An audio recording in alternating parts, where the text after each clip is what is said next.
News and Talk 1380 WAOK, an Audacy station. Welcome back to the Mental Space with Sean Garvey, right here on News and Talk 1380 WAOK, WAOK.com, and on the Audacy app, News and Talk 1380 WAOK. And don't forget to tell your smart speaker to play News and Talk 1380 WAOK. This is the show in which we talk about all things considered mental health in our community. And please be advised, this is a pre-taped interview, so please hold all phone calls. All right, Sean Garvey in the studio with some special guests. Ladies and gentlemen, this event is going on right now as we speak, and it's the TRTA conference happening in Atlanta. And you might be asking yourself, well, what is TRTA conference?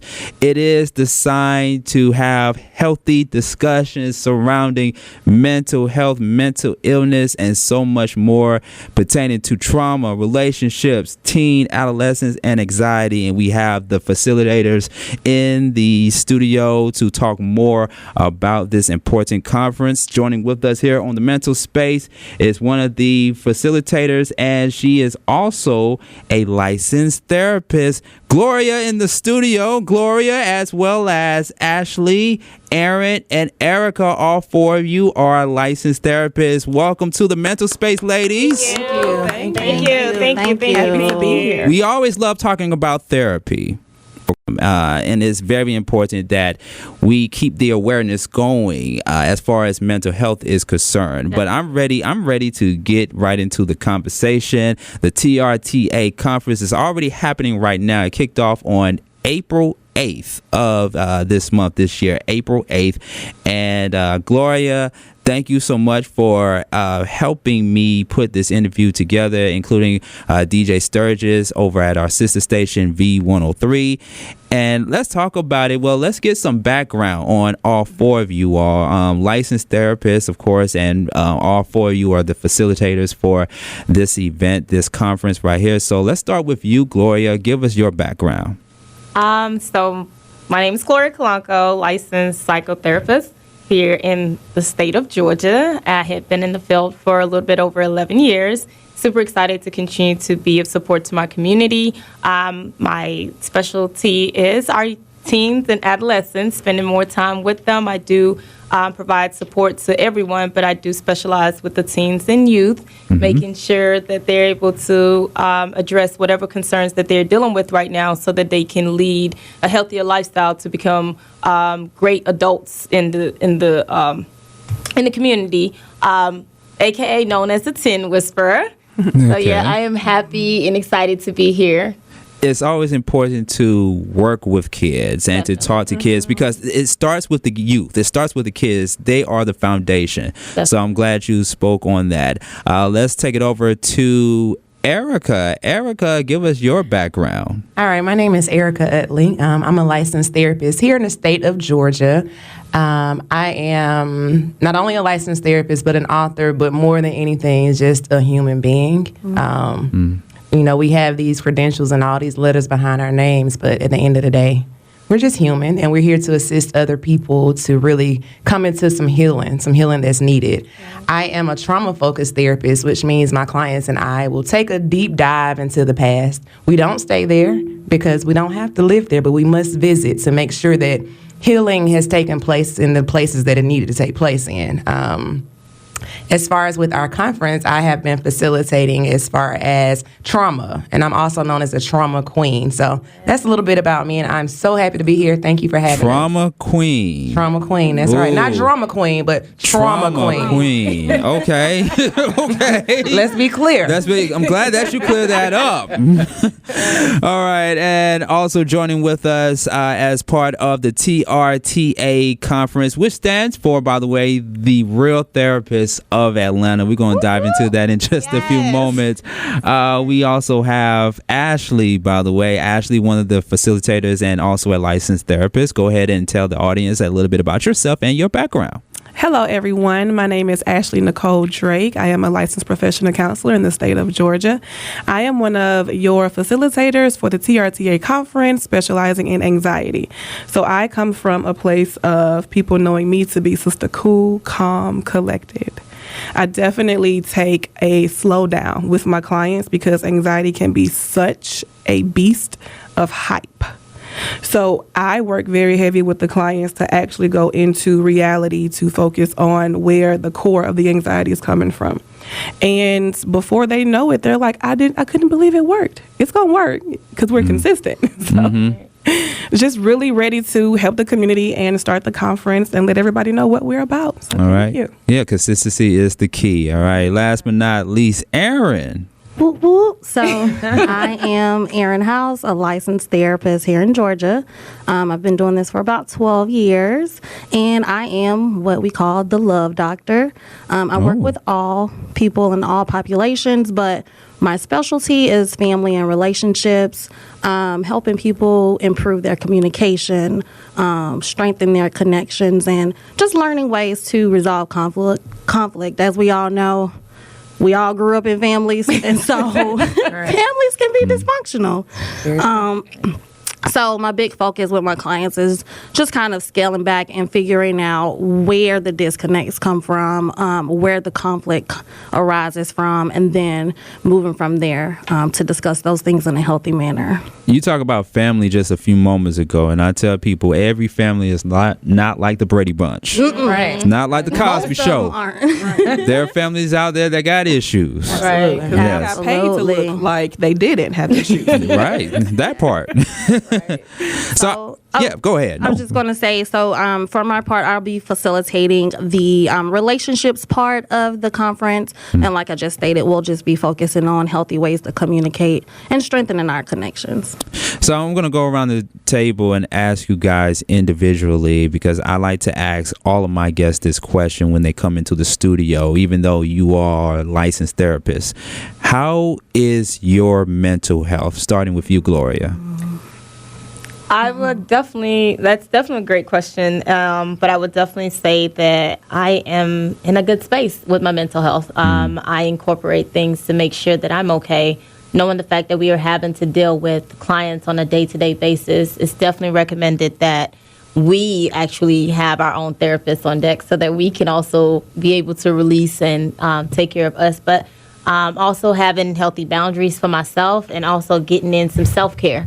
So I would say my mental health is definitely in a great space because I've incorporated all of those things. So. All right. Okay. What about you, Erica? How is your mental health? Oh, goodness. If I can be honest, my mental health is, it can be up and down. We have different seasons of life. And one thing that I think is very important for people to understand that is, though we are therapists, that does not make us exempt from having the human experience. Right. So, you know, for the most part, I'm okay, but I definitely have my days where it's like, do I have to see some clients? You know, do I have to put my stuff to the side and figure out how to be there for them? But it's doable because we are gifted to do this. Like, we have the skill set, but we actually are gifted to do it. And so just to answer your question, I would say that I'm pretty stable today.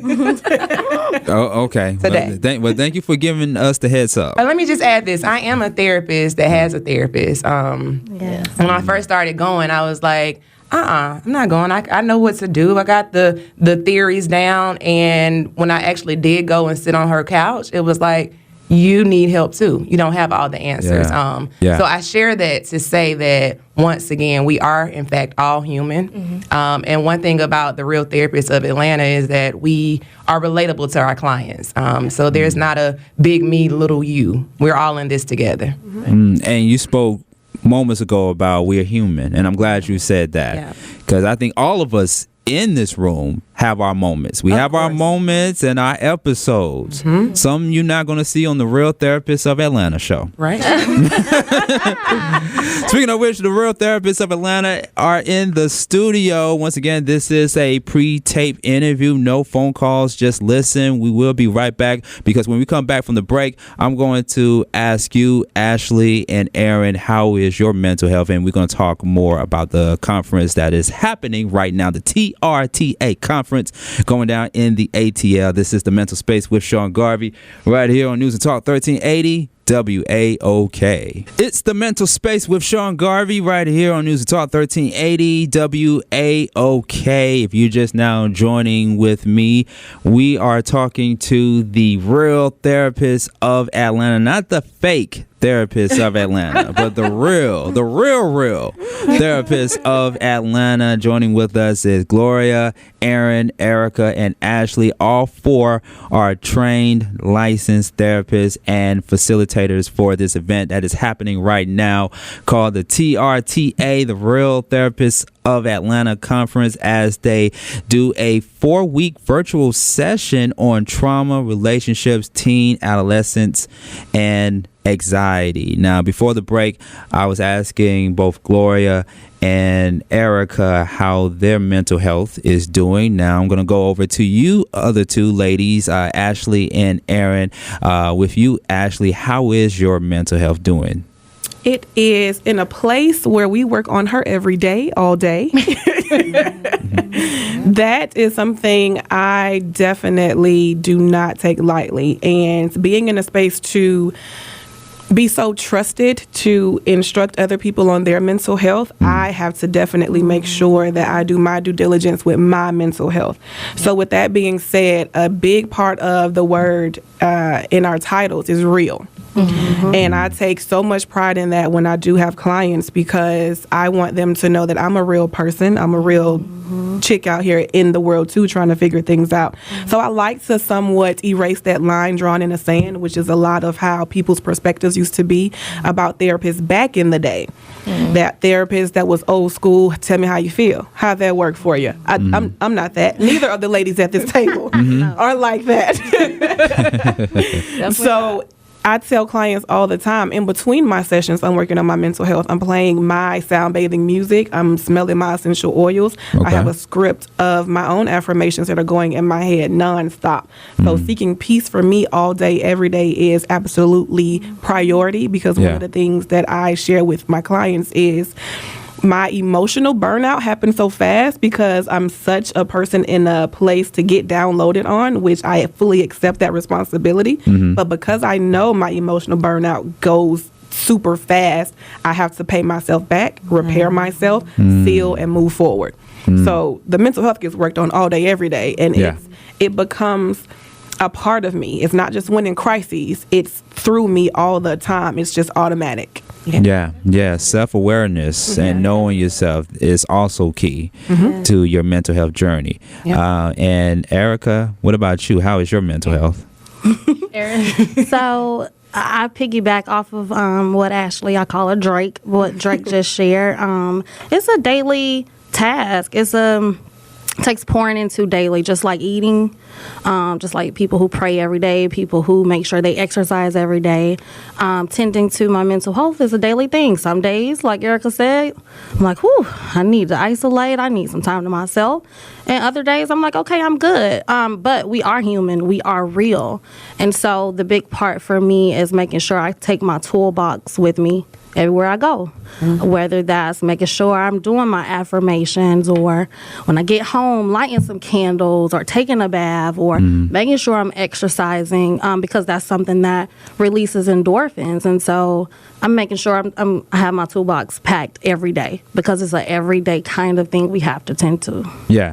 Now, the Real Therapists of Atlanta, TRTA, I'm going to go over to you, Gloria. How did you coin that, the Real Therapists of Atlanta? and what makes you or your team differ from all of the therapists, whether it's here in Atlanta or outside of Atlanta? Because when I think of the Real Therapists of Atlanta, it makes me think that you all are actually the real deal. Y'all give y'all clients the honest and transparent truth about themselves in their journey. So what separates you all from the other therapists? And you nailed it on the head. Like we give the real. Like that's who we are. We are real, and we're real with our clients. So we were sitting and we were talking, and I'm gonna pass the baton to Erica in just a second, because first of all, we're friends. We started off at a facility together, working together at that will remain nameless, but we started off at a hospital together, working together, and we developed this friendship where we actually supported each other through our process while we were at the hospital, while we worked together. There were moments that we were overwhelmed by, our day, and we kind of tapped into each other, and from then we formed our friendship. But in real life, we also support one another outside of the therapy mindset. And so having that realness with each other, to be able to be transparent with each other, and having the realness to be transparent, one, with our clients, but also letting them know that it's okay to be real. This is a judgment-free zone. So that realness, we really echo that and continue to push that, because we know we're human, and we know that other people are human, and there is no room for judgment in that. So I'm going to pass it to Erica so she can expound a little bit more on our title. Expound on that. Erica looking at me like, how can I tap that? I mean, how can I come behind that one? I mean, you pretty much covered it. I think ultimately, if I do have to add to it, we wanted to create something that people could come to and get like a whole bundle package, right? So with us, you're getting trauma. We're addressing trauma. We are addressing relationships. We're addressing if you have teens and or adolescents, how to relate to them. And one big thing, of course, is anxiety. So we wanted to create something where people don't have an excuse not to address all components of their mental health. Once again, we are real people. I think that's what really sets us apart, honestly, because as we stated, like, we're therapists, but we still got issues. Right. When you think about the history of therapists, you have this idea that it's this lady or this man with some glasses on, looking over the glasses and looking at you and taking notes and not saying anything back, but we talk back. And it's not necessarily a thing of us giving advice. A dope therapist or a good therapist doesn't give advice. Yeah. We simply hold up a mirror to your face and challenge your perspective. So I think that's what makes us a little different. Yeah. And we got the skill set. Yeah. I mean, we just do. It is what it is. Have you all ever had clients that come up to you and say, well, I tried the therapy out and it didn't work, or the person or the therapist that I spoke to really didn't do anything for me? Like, what was that conversation like? Just any of you all? To definitely allow them to know that one size doesn't fit all. So there are going to be some moments where, just like we're going to find the perfect PCP, where we're going to find the perfect dermatologist, you might not get the one that fits you the first 3 times, the first 5 times. But because there's an issue that's going on and it's important to you as a person, you're not going to stop until you find it. So you are that driver to make sure that you are matched with the person that can get you, that can hold that mirror, who you respect and they respect you. So clients come a dime a dozen saying things that sound very outrageous when they get to us sometimes about how they've been led under somebody's clinical guidance. But we definitely do our best to assure them that that's not what you're going to get here. You are in safe hands here. It's warm, non-judgmental, and we're definitely going to do the work. So if they come with the level of accountability at the door, we're Gucci. Right? Yeah. And the thing about that is, as Ashley just stated, there's no one size fit all, and we are all tasked and we are all talented in our field. Definitely, we bring a lot to the table. But one thing that we've recognized within each other is we're able to identify, okay, this probably will be a better therapist for you because of our specialty. So we are able to navigate that. So if somebody comes to I'll even use Drake, because she referred some teens to me, as well as Erica referred some teens to me. We understand where we will be more of useful, and if somebody comes to me and they're more so focused on dealing with stuff that's happened in the past, I'm sending them straight to Erica.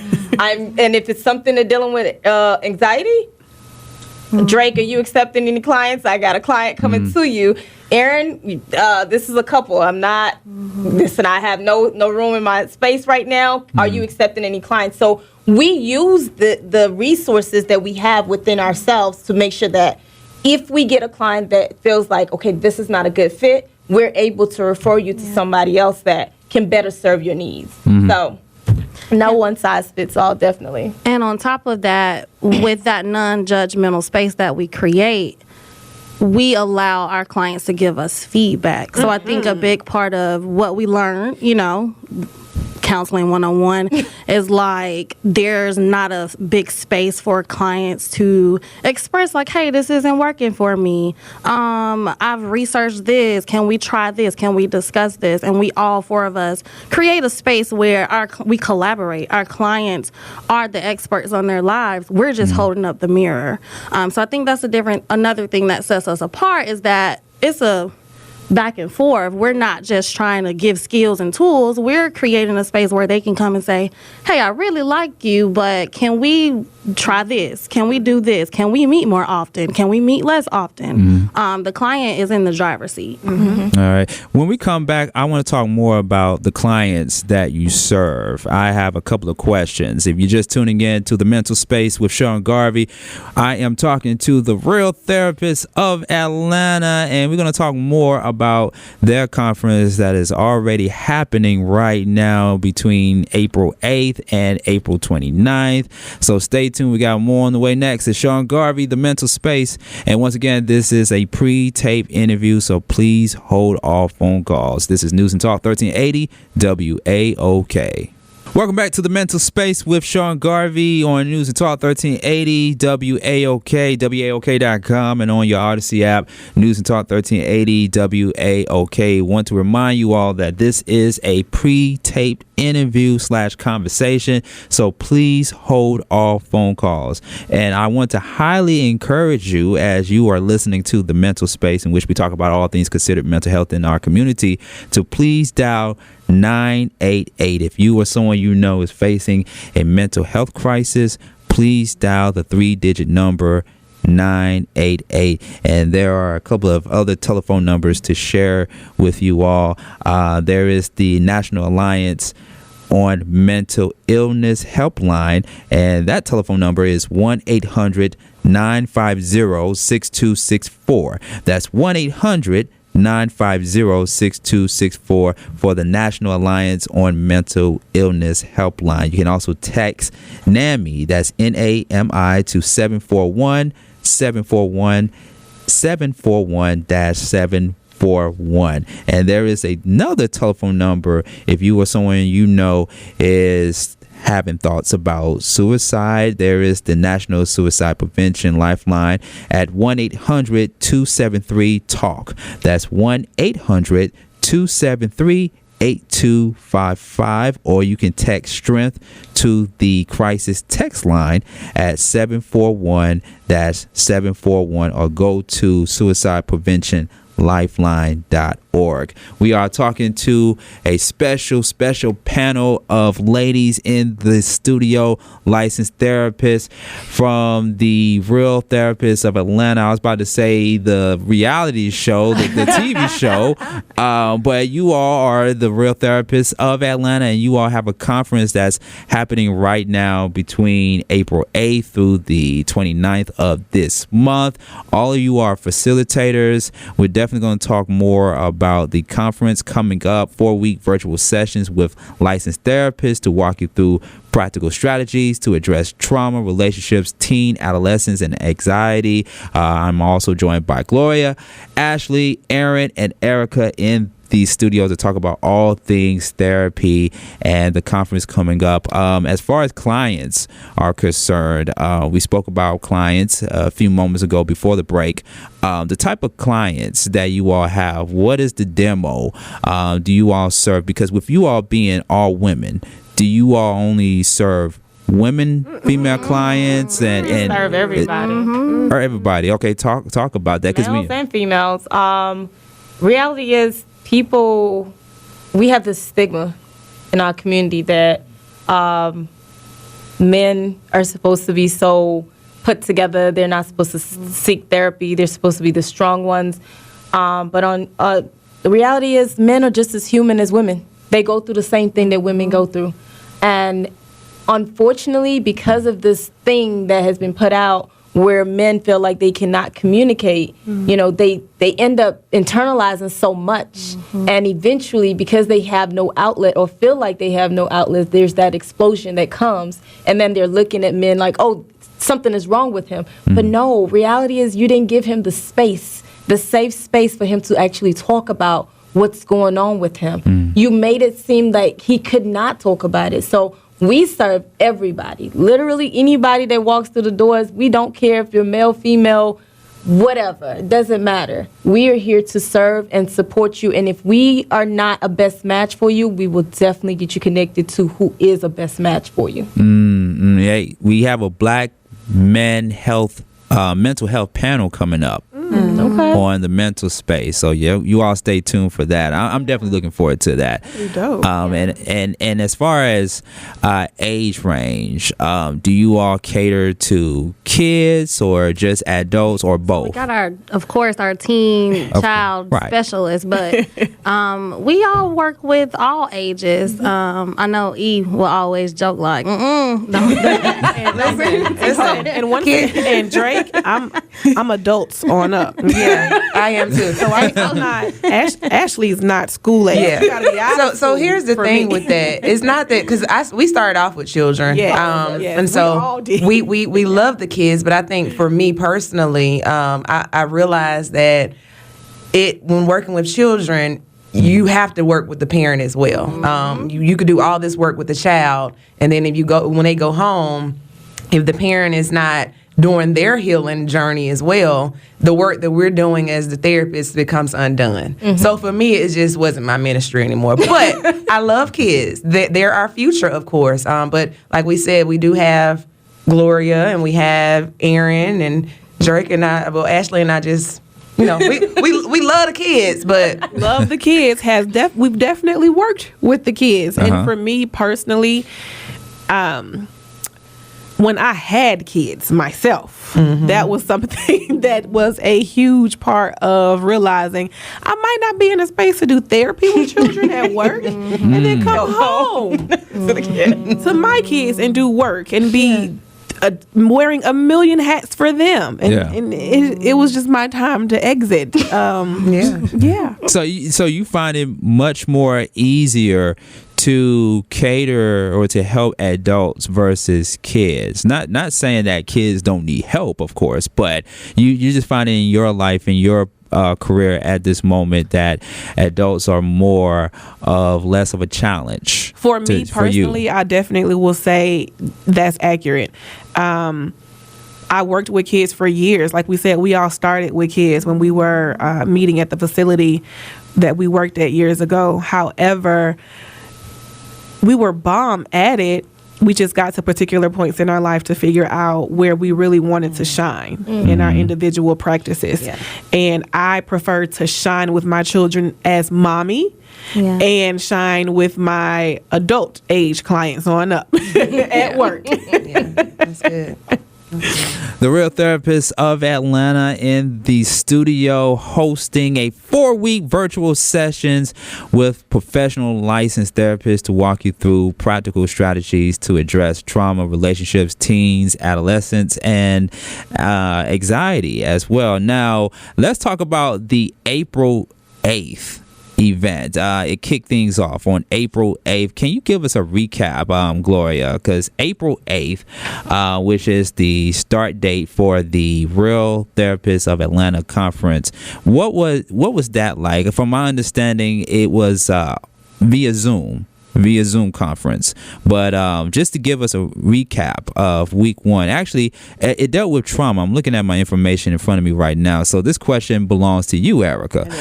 Give us a recap of what week one looked like. Okay. It was absolutely amazing. I think that to start off with trauma was really dope, because before we can really get into these other dynamics that we're talking about as far as relationships, how we deal with our children or work with our children, and anxiety, you got to deal with the things that are at the root. So it was dope, and I have to be honest, it's not easy to go back and have to kind of rehash some things, but it doesn't have to be looked at in a bad way, because once you can actually get to the root of it, pull some stuff up, figure out what needs to stay, what needs to go, and then kind of reframe some stuff, it sets the stage for everything else. So it was definitely great. It was a great turnout, most definitely. Yeah. Every Saturday, 12 p.m. at noon, you all have a virtual conference to discuss all those areas as it pertains to mental health. Why do you feel like it was very important to put together a conference like this on mental health? Ooh, let's just go ahead and say because we haven't seen it. So we like to think outside the box as a collective. We like to offer the community something that we feel like is a unicorn. So we have 4 different specialties here, 4 different flavors, and we all are allowing people to see who we are, but have fun in learning about their mental health space as well. One of the things that Aaron said earlier pretty much was we take that line in the sand away and let them know we're flexible. So you guys can talk back to us. We really do operate in that sense of closed mouths don't get fed over here. So you definitely are the driver of your therapy. And we wanted that to be something that is on the forefront of who we are and why that's different with the 4 of us. Because at the base of us is true friendship and true sisterhood too. So we lean on each other heavily. But we just wanted to come to the community and offer them something that we haven't seen before that we felt like would be a prize. Absolutely. And like she said, there's nothing like it. And it's shocking because who don't have some stuff from their childhood that they need to deal with?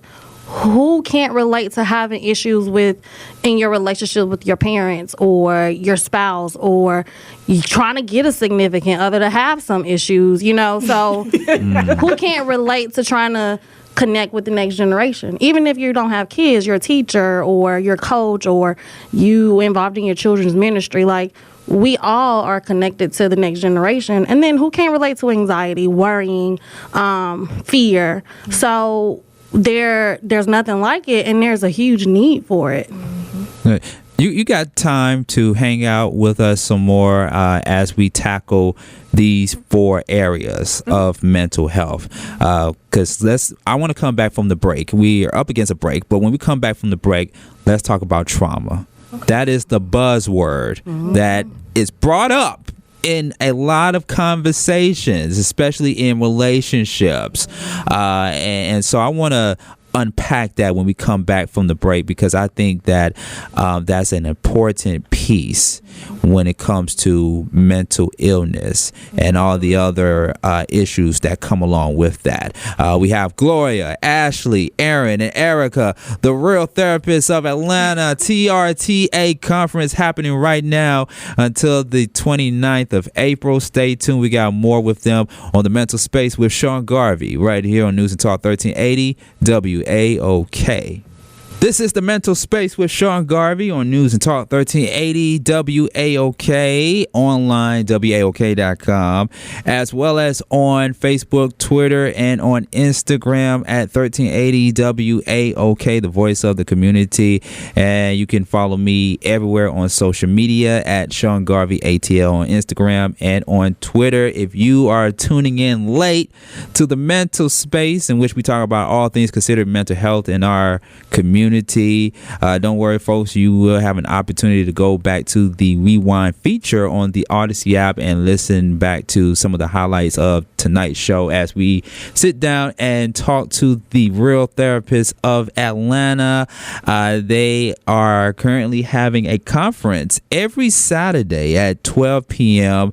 It is the Real Therapists of Atlanta conference going on between now and the 29th of April. Gloria, Ashley, Aaron, and Erica, all professional licensed therapists practicing in different areas of mental health in the studio. Erica on trauma, Aaron on relationships, Gloria on teens and adolescents, and anxiety for Ashley, licensed therapist in the studio.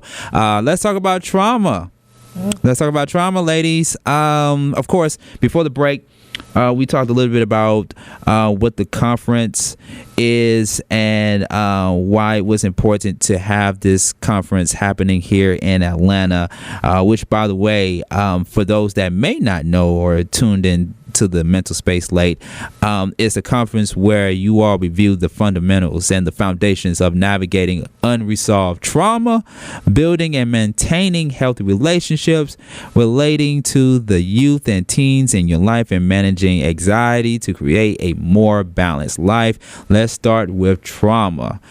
Before the break, I said that trauma tends to be the key word brought up in a lot of conversations, especially in relationships and dating, and even in our personal lives, dealing with family, even in our work lives, dealing with coworkers, and all the trauma that comes along with it. To you, Erica, as a trauma focused and trauma queen, the trauma queen, Erica, what does trauma look like to you?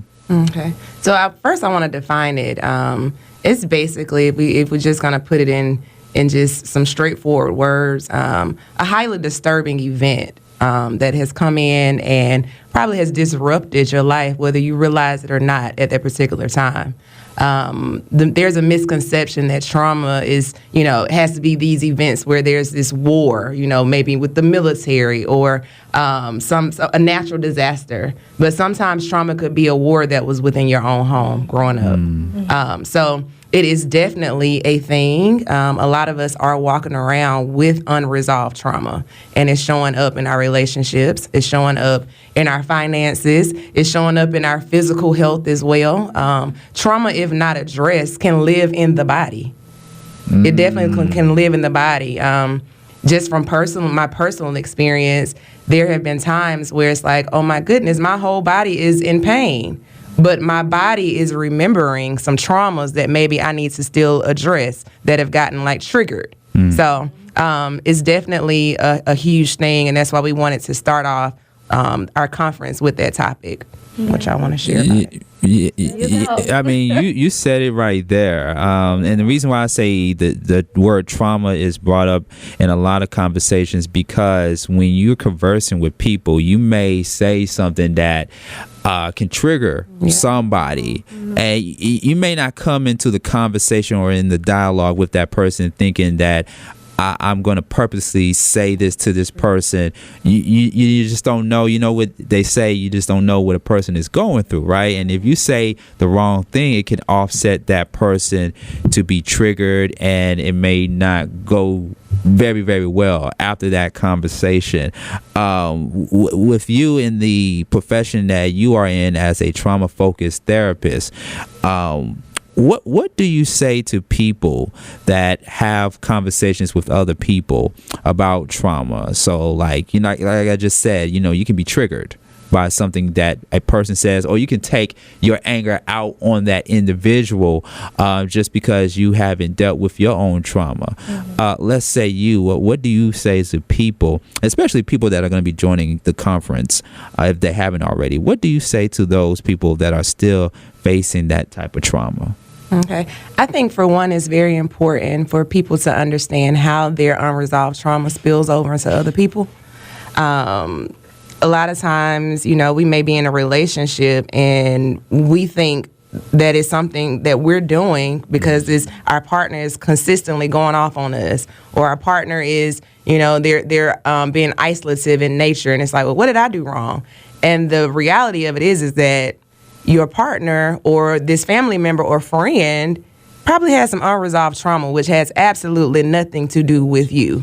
So I think it is important for people that are dealing with unresolved trauma to begin to have conversations with the people around them and let them know, hey, it's not you, it's me, and begin to actively seek the therapy that they need to work through it. Trauma is real. It's not, people say things like, oh my gosh, this was traumatic, but no, and they kind of make it just be something, they just say it loosely. But it's real. It can infect and affect your entire existence and trickle down to your children.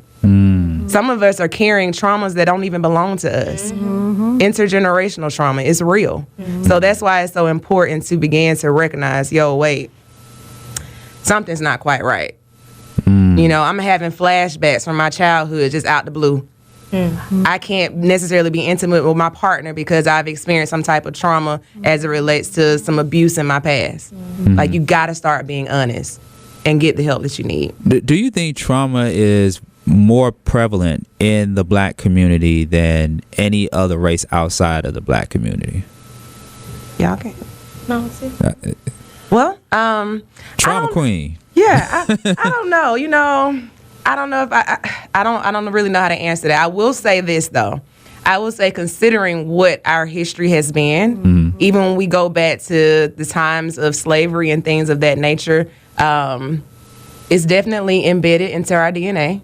But that's a whole nother conversation for a whole nother day. But I do believe that we as African Americans, we truly experienced some traumas that I feel like maybe were covered up. And it's like, no, that wasn't traumatic. But in actuality, it was. And it still is affecting us. Do any of you all want to weigh in on that? I mean, I know you all specialize in different areas of mental health, but do you all want to? I absolutely agree with what Erica said. I think it's hard to quantify it and say more prevalent. I think that the black community has an extra layer. I think people who are repressed have an extra layer of trauma added on to other events that are traumatic for people. You know what I mean? So witnessing acts of violence against people that look like you, carrying in our DNA our ancestors' trauma and terrible circumstances. Like, we have a layer of that maybe other people don't. I'm gonna stay with you, Aaron, when we come back from the break, because I know you do relationships. That's week 2, of course, a part of the conference. But before we go to break, trauma, can any of you all maybe share a testimonial story to our listeners of whatever type of trauma you face and how you overcame it? Yeah. So this is Ashley Drake. Hello, all. Thank you for listening. One of the earliest, maybe biggest traumatic events in my life was I was abandoned at the age of 5. So my mom and my dad left me at a family member's house, and they did not come back to get me. So at that point in time, it was all hands on deck. It was the village. I was definitely what they say, it takes a village to raise a child. So the aunts, the uncles, the cousins, they were all people who I definitely had to learn to lean on. But I often say that I had the best of both worlds too. That was something that I didn't know was a traumatic event until I was a part of a master's program learning to counsel other people. Because going through a counseling program, we are picked apart. And we are picked apart on purpose to be able to understand our particular traumas and our particular issues that we have went through that have been suppressed. So we have to be able to put our stuff on the forefront to heal it, process it, before we are allowed to lead and guide anybody in a clinical sense. But that was something that ended up coming up in relationships, being abandoned, ended up coming up in, platonic and intimate relationships, I'll say, ended up being something where I had to learn how my attachment style was, defining that, what it meant for me to attach to myself, what kind of life that I want to take hold of, and what kind of life that I want to make sure my children would not live and would benefit from when I gathered all my things together to go through and learn from my own trauma. Let's talk a little bit about that offline, because that's for another show as well. But let's unpack that. And in a few moments when we come back from break, I'm going to talk to Aaron about week 2 of relationships for the TRTA conference right here on the Mental Space with Sean Garvey, News and Talk 1380 WAOK. The Mental Space, Sean Garvey, News and Talk 1380, WAOK, WAOK.com, and on the Audacy app, News and Talk 1380, WAOK. Sean Garvey still in the studio with the TRTA crew. The Real Therapists of Atlanta conference is happening right now. A Saturday event every Saturday throughout the month of April. You and others will get a chance to be a part of the conference as we talk to special licensed therapists, Gloria, Ashley, Aaron, and Erica, dealing and going over all areas of mental health, from trauma, relationships, teens, adolescents, and anxiety. We had to take a break because we had to unpack what you mentioned earlier, Ashley, about the trauma that you went through and how you overcame it. So I just felt like, your story that you shared with our listeners a few moments ago was very touching, and it's just a constant reminder that we all have to keep on with the ongoing conversation surrounding mental health. And I'm glad that you all are doing this conference. If you have not attended, of course, we got them in the studio to talk more about it. The Real Therapists of Atlanta, please hold all phone calls. This is a pre-tape interview. Now let's talk about week 2, relationships. Aaron. Ooh. Yeah. Well, I mean, we got through talking about trauma. Yeah. Yeah. So, But yes, let's talk about building and maintaining healthy relationships. How do we do that as everyday people?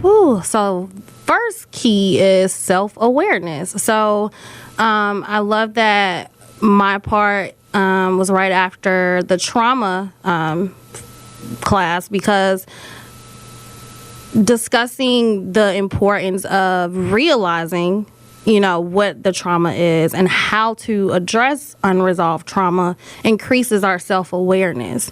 And when we're self-aware, when we know our attachment styles, I'm big on knowing your attachment style. So when we know, okay, I'm avoidant because I went through this when I was a child.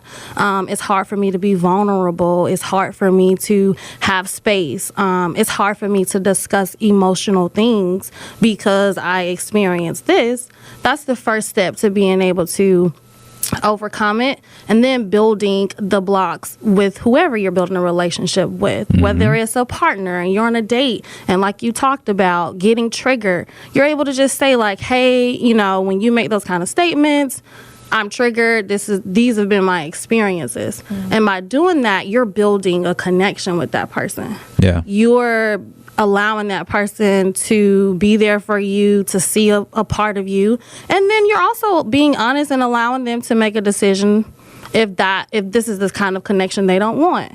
And so the first piece is self-awareness. We also discuss communication, ways that we communicate. I know growing up, we always learned, like, it's not what you say, but how you say it. Yeah. But that's so key to being able to build upon a connection with people. Your children, like, I know Glow talks about this a lot.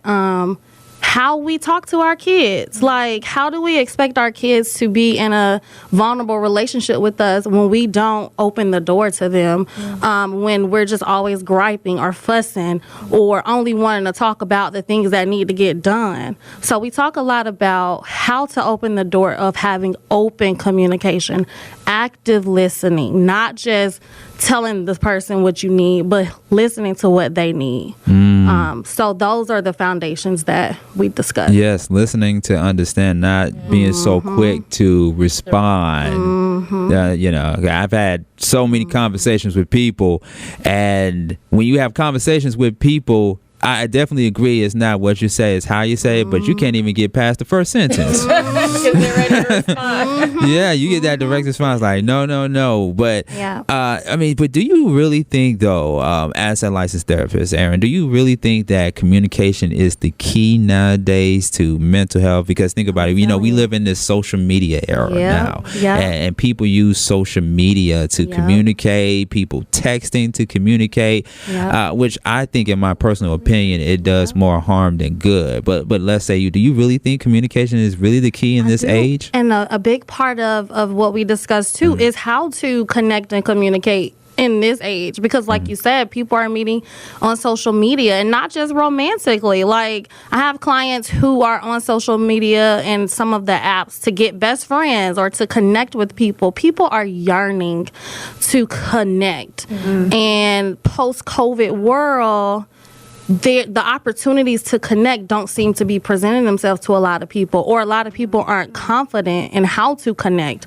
So communication is key, and I don't mean just verbal communication, but the act of being present when someone's talking to you. That's a communication skill. The act of relaying to someone, hey, I'm listening to you, I'm making eye contact with you, sharing what they just shared with you, reflecting back what we all do all the time, reflecting back what someone just said to us. That's a communication skill. And what that does is it just continues to build the bricks of connection. You can't be connected if you feel like you don't know the person. And how do you get to know somebody? Communicating with them, spending time with them.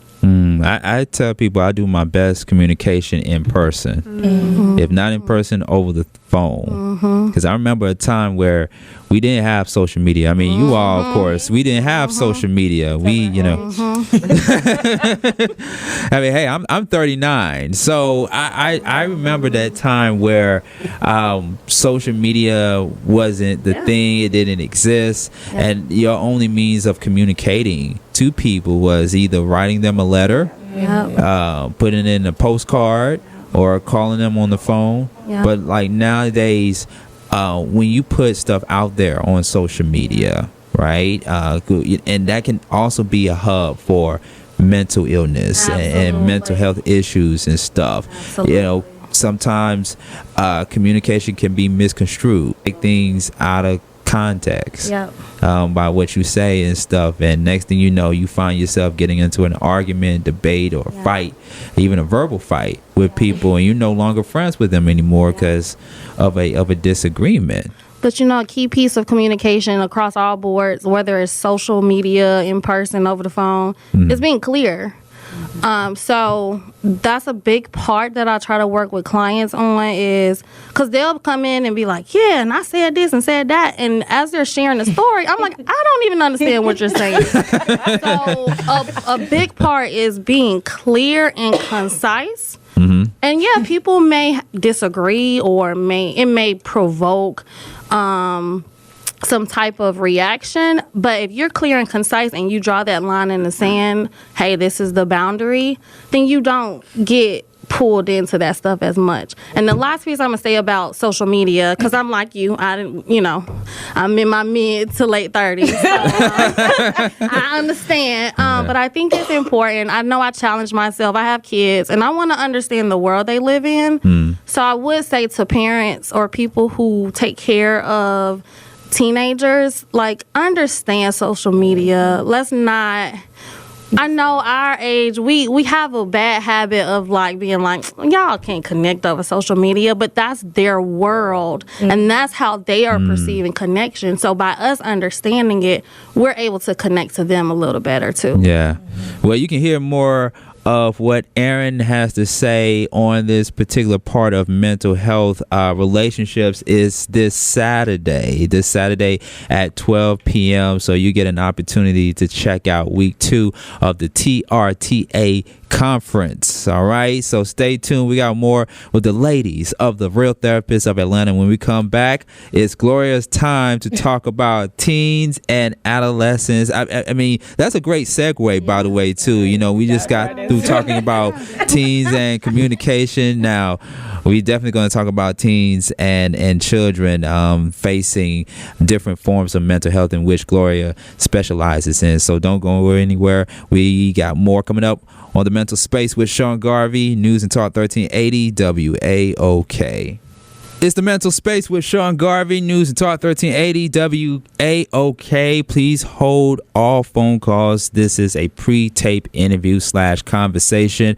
We are still joined by the TRTA conference, having a very important, enlightening conversation on mental health. The Real Therapists of Atlanta still hanging out with Sean Garvey, Gloria, Ashley, Erin, and Erica as we talk about the conference that is happening right now. Week 1 just passed on trauma. We're getting ready to head into week 2 of relationships. That is what you are going to get at this weekend's conference. Is going down right now until April 29th. And so let's transition over, Gloria, to week 3, which is coming up.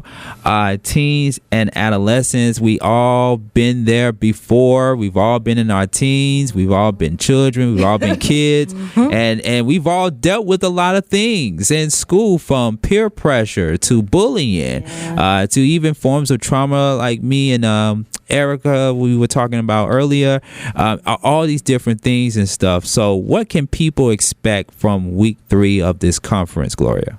So from week 3, it's just getting to a space where you're able to have that open dialogue with your teens, your youth, being able to meet them where they are. I know we have this thing that we say, like, we've been there, we've done that, you know, there's nothing new under the sun that you guys are doing that we haven't done. But reality is there's a lot of new things that our kids are having to be faced with.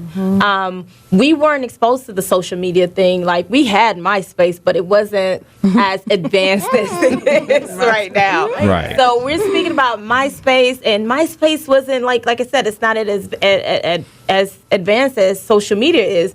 Sometimes, as you just spoke about bullying, our kids cannot get away from bullying. Usually back in the days, and I say back in the days and I'm laughing right now, but during our time when we were in school, we can leave the bully at school and be done with it and didn't have to deal with the bully at school. But now our kids are having to deal with online bullying. When they leave the school, there's no escape. They're still having to face that. Or they're having to face somebody in the neighborhood coming to their home to try to bully them at their home. Because these days, a lot of kids are not afraid to even come to someone's home. So our kids are having to be faced with so much. And then social media as a whole, like some of the things that are being presented to them on a day-to-day basis, what they're having access to.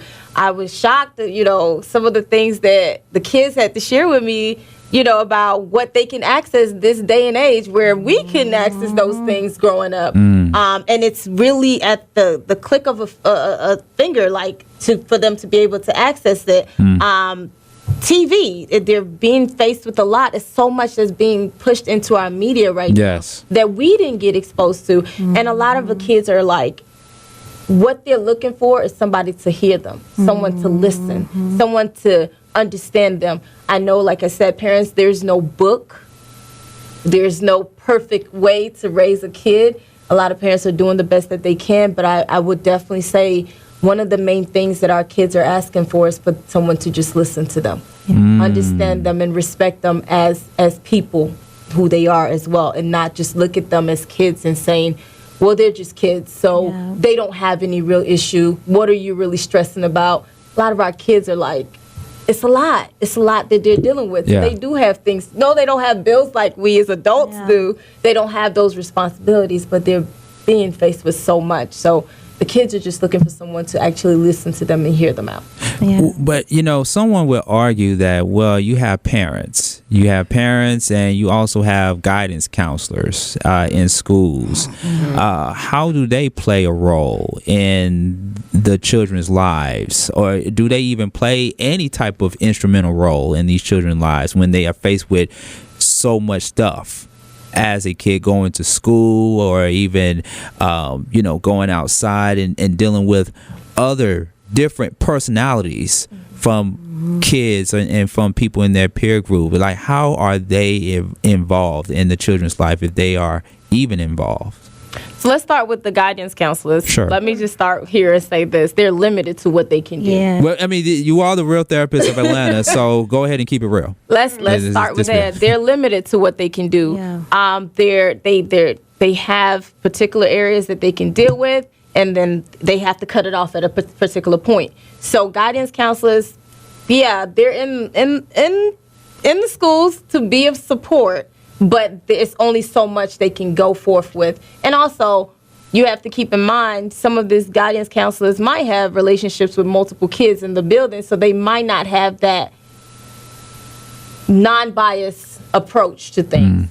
So a lot of kids will not feel comfortable going to a guidance counselor that might actually have a relationship with the other kid who was Erica and I'm dealing with issues from Erica bullying me, and the guidance counselor is saying, oh, well, not Erica. I wouldn't believe that Erica would do that. So it's like, where is that space? And then where is that space that I feel like you're not going to share that information that I shared with you with that other kid or with the rest of the teachers or with the rest of the other guidance counselors? So like I said, it's a limited space for them to be able to share, but it's only so much that the guidance counselors can do. Also, we have to think about our parents. Our parents are dealing with a lot.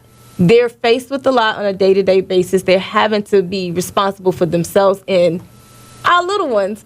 And it's like the parents want to be there. I'm sure a lot of parents are doing their best to be there, but it's only so much they can do too. And it's only so much that the kids are willing to open up to their parents with. And that's where a mediator, a counselor comes into play, where the counselor can serve as that connecting piece, that bridge that brings our parents to our teens, our youth, having everybody to better understand each other. Because a parent can be delivering something and the counselor can say the exact same thing, but because it's being delivered from the counselor, that teen will probably receive it a lot different than from when the parents are saying it. So, and vice versa.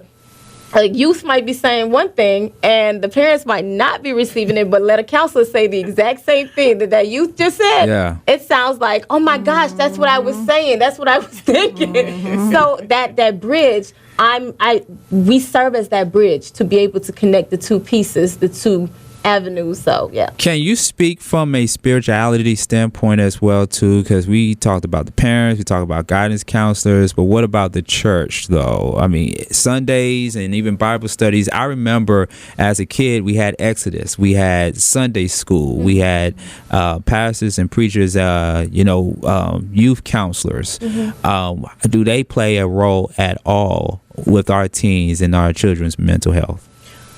I would definitely say the church definitely can play a role, and I would say can play a role for a reason, because sometimes, I mean, this is not a thing that's not a discussion in our community. Church folks can run folks from the church, and that's real. But I say they can play a role if it's a positive effect on the children. Because we don't want anybody that's negatively influencing the children. We don't also want somebody that's discounting, what this child is feeling by simply saying, oh, just pray about it.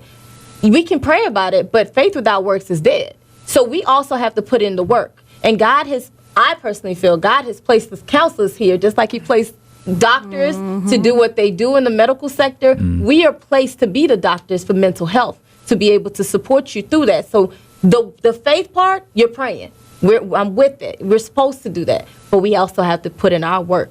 And if we do not put in our work, we can't just say, okay, God, I want to be better.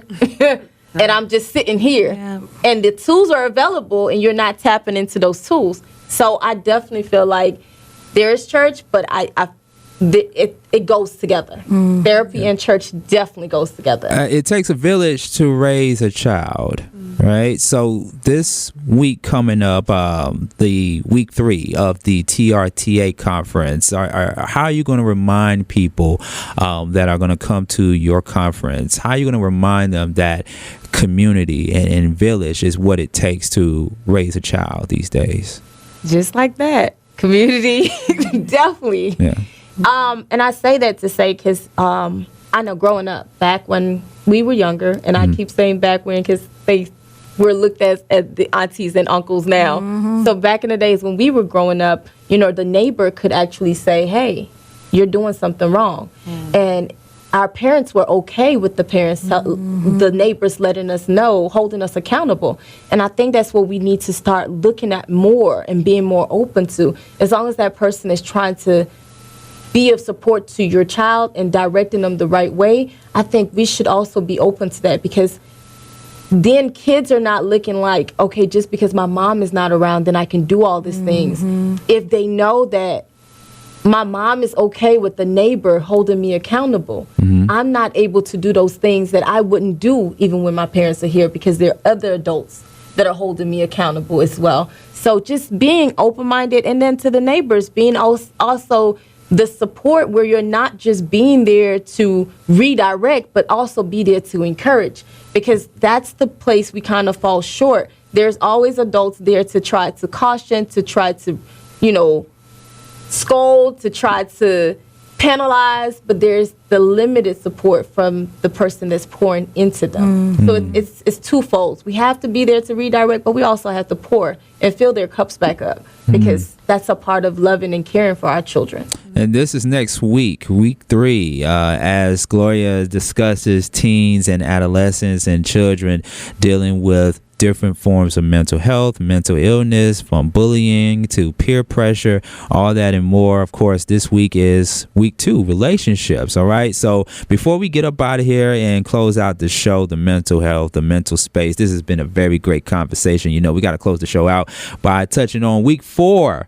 Anxiety. Who doesn't have anxiety? Yeah. Ashley's going to talk about that and what people can expect from week 4 of the TRTA conference happening right now between April 29th here in the ATL. We have the Real Therapist of Atlanta in the studio, Sean Garvey, the mental space, right here on News and Talk 1380 WAOK.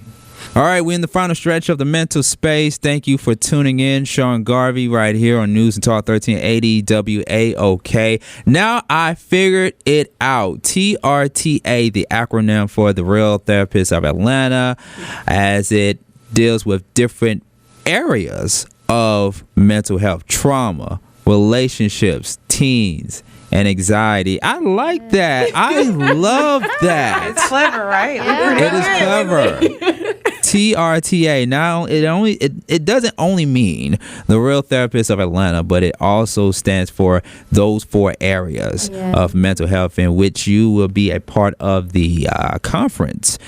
Coming up is week 2 on relationships, and then next week is teens and adolescents. That's week 3, and to end things in the month of April is week 4, anxiety. And Ashley, what can people expect from week 4 on anxiety? A lot of people are dealing with anxiety in the workplace, personal life, everywhere, especially in these days and times of economic crisis, all different kinds of crisis. Talk to us about that area. Sister Cool, Calm, and Collected is going to get the people cool, calm, and collected. Like, let's just put that on out there. Again, I like to say that anxiety is definitely a beast of hype. And a lot of people slide to that side of thinking that that alternate world is the real world. So with week 4 of anxiety, we will learn to reprogram the brain, reset the expectation, and locate the true balance within. So we can definitely show up authentically, unapologetically.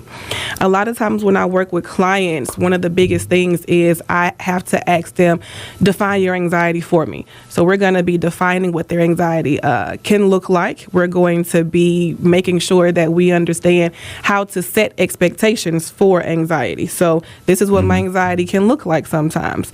However, the expectation to deal with it in real time versus expectation to deal with it behind closed doors, and making sure that we give ourselves that self-care time to utilize those interventions. All of these things definitely have to marry together, because we have to figure out the healthy balance.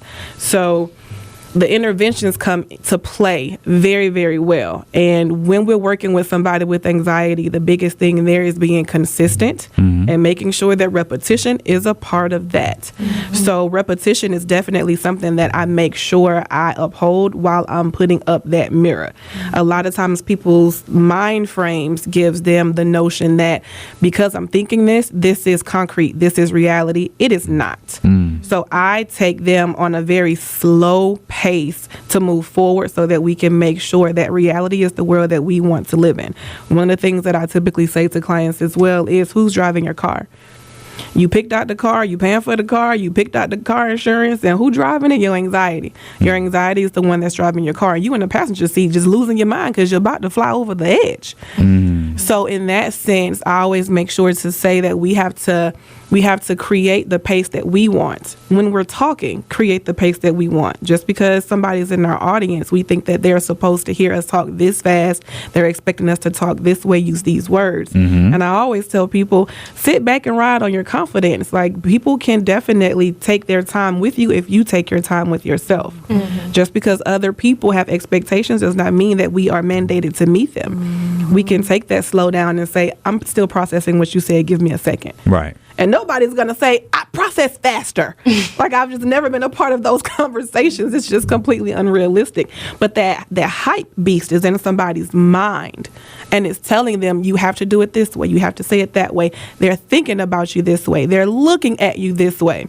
So we then take that alternate reality and we spew it to every reality that we're in. And that's not okay. Mm-hmm. So I make sure that they know that's a hotel of favorites where anxiety is. But the hotel of new you, new journey, new memory, that's thrilling. That's the risk that we definitely want to sign up for, to get outside those levels of comfort. Anxiety is going to force you to feel like you don't know yourself and like you're completely threatened in every situation. And that's not the case either. So I work very heavy with my clients to slow them down, help them locate a healthy pace so they ride on their confidence, so they can show up authentically, unapologetically. You know what that sounds to me? That sounds like accountability. Yeah, which we talk about a lot on the mental space. So week 2 is coming. Week 3 is next week. And then the following week, which will be the last week in April, week 4 on anxiety. No charge to be a part of the conference? It's definitely a charge. Yeah. Oh, there is a charge. Yeah. Yes. So let's be okay. clear. Well. We're not going to mention that on the air, Right. of course. But it is still open to the public. It's still open to people of different walks of life, different ages and stuff. Well, what's one thing you want? And I'm gonna go around the room really quick. What's one thing you want people to take away from the conference? Starting with you, Ashley. One thing that I would want people to take away from this conference is starting your mental health journey does not mean that it ends. This is a lifestyle. This is something that you have to be real with. You have to be accountable to, and you have to commit to this. So we're here to show up for the person, but we won't overwork ourselves if the person doesn't show up. We want to be the facilitator in their life for a certain period of time so they can be who they need to be moving forward. Okay. All right. Let's say you, Aaron.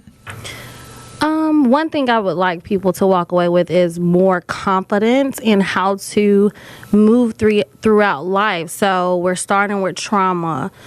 So more confidence with dealing with all of that, more confidence in building relationships, more confidence in connecting with youth, and also more confidence in creating that balance for themselves.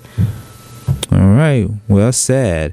The trauma queen herself. What do you want people to take away from your part and from the conference as a whole? I think it's just a matter of people not being afraid to deal with their mental health. There is healing on the other side of this, but you got to be honest and be open. And this is a self-investment. So that's what I would encourage people to know, that it's not easy. The work isn't easy, but it's definitely doable. And there's so much more peace and joy on the other side of it. Last but not least, Gloria. The one thing I would want people to take away from the conference is that this is a process. Grant yourself grace and allow the process to happen. Yeah, that's good. All right. So for more information about this conference and more, what is the website? How can people be a part of it? Where do they need to go to? It's renovatingmindskalanko.com, but then you go scroll down a little bit after that and you would be able to click on the conference and be able to sign up if you would like to be a part of it. And we would love to have you. Okay. All right. Once again, renovatingmindskalanko.com. Scroll down to the booking and you will see the sector for the conference. It's the last icon you'll see on the booking sector. If you can send me the link, I'm going to post it to our 1380 WAOK community page so that everybody can have a direct link to go there. All right. And anything else coming up in the near future for the Real Therapists of Atlanta? Anything coming up? We might have some things cooking, but we're not just ready to. We shared some ideas offline. We did. We shared some ideas. I'm like, The Real Therapist of Atlanta. I'm thinking something pertaining to media, because this is the thing. Here's the thing. You know, you gotta go to where people are. You know, you gotta go to where people are. People are on social media. People are still watching TV and listening to podcasts and audio. So you gotta go to where they are, so that way they can get this information and get this help. Anybody, how can they reach you? Can they follow you individually or as a group? So my individual handle on Instagram is &_therapy. That is how you will find me. That is the name of my practice, and therapy. And this is Erin. You can find me at A Mindful House, and house is HOWSE, on Facebook and Instagram. Those are my handles, A Mindful House. Okay, and with Erica, you can find me on IG and Facebook, Smileology Counseling, SMILEOLOGY Counseling. And this is Gloria Calanco, Renovating Minds LLC on IG. And you can find me online as well, renovatingmindscalancollc.org. And we thank you and look forward to having you guys at the conference.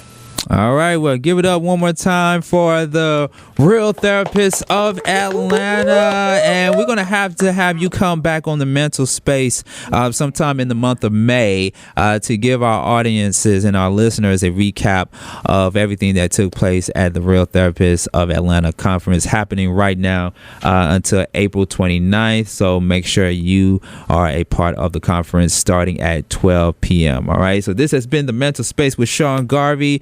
Thank you so much to everybody a part of the mental space. Thank you to my producer Simone Williams for holding things down with me, as well as my associate producer Michelle Dawes-Burt. And thank you to the WAOK listeners for your support in the mental space. Make sure you follow me at Sean Garvey ATL if you miss any of tonight's highlights of the mental space. And once again, this is a pre-taped conversation. You can go to the Audacy app and click on rewind, and all of our content will be on SeanGarveyOnline.com very, very soon. All right, don't make room for bad news. Make every day your own good news, and always keep yourself and others in a great mental space. Until the next time, cheers. News and Talk 1380 WAOK, an Audacy station.